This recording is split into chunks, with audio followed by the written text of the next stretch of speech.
வாரத்தின் நாட்கள் 7. குழந்தைகளா, இப்ப நம்ம பார்க்க போறது வாரத்தின் நாட்கள் 7.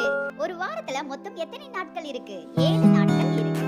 7 நாட்கள் சேர்ந்ததுதான் ஒரு வாரம். ஒரு நாள் அப்படின்னா என்ன? சூரியன் உதயமும் மறைவும் தான் ஒரு நாளை எளிமையா காட்டுது. சூரியன் காலையிலான உதயமாகும், மாலையில மறைஞ்சிடும். அப்ப ஒரு நாள் கடந்து செல்வதை எளிமையா நம்மளால புரிஞ்சுக்க முடியும். இப்ப என்னென்ன கிழமைகள் இருக்குன்னு பார்க்கலாம். ஞாயிற்றுக்கிழமை. ஞாயிற்றுக்கிழமை எங்களுக்கு விடுமுறை. ஞாயிற்றுக்கிழமை எங்களுக்கு விடுமுறை. திங்கட்கிழமை. திங்கட்கிழமை பள்ளிக்கு செல்வோம். திங்கட்கிழமை பள்ளிக்கு செல்வோம். செவ்வாய்க்கிழமை. செவ்வாய்க்கிழமை மிதிவண்டி ஓட்டுவோம். செவ்வாய்க்கிழமை மிதிவண்டி ஓட்டுவோம். புதன்கிழமை.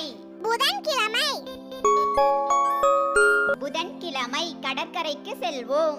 புதன்கிழமை கடற்கரைக்கு செல்வோம். வியாழக்கிழமை. வியாழக்கிழமை தாத்தாவுடன் கடைக்கு போவோம். வியாழக்கிழமை தாத்தாவுடன் கடைக்கு போவோம். வெள்ளிக்கிழமை. வெள்ளிக்கிழமை பாட்டியுடன் கோயிலுக்கு செல்வோம். வெள்ளிக்கிழமை பாட்டியுடன் கோயிலுக்கு செல்வோம்.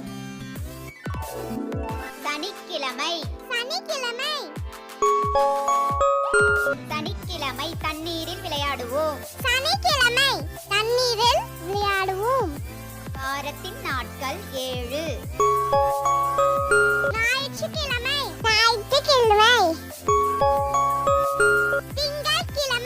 திங்கட்கிழமை. செவ்வாய்க்கிழமை. புதன்கிழமை. வியாழக்கிழமை. வெள்ளிக்கிழமை.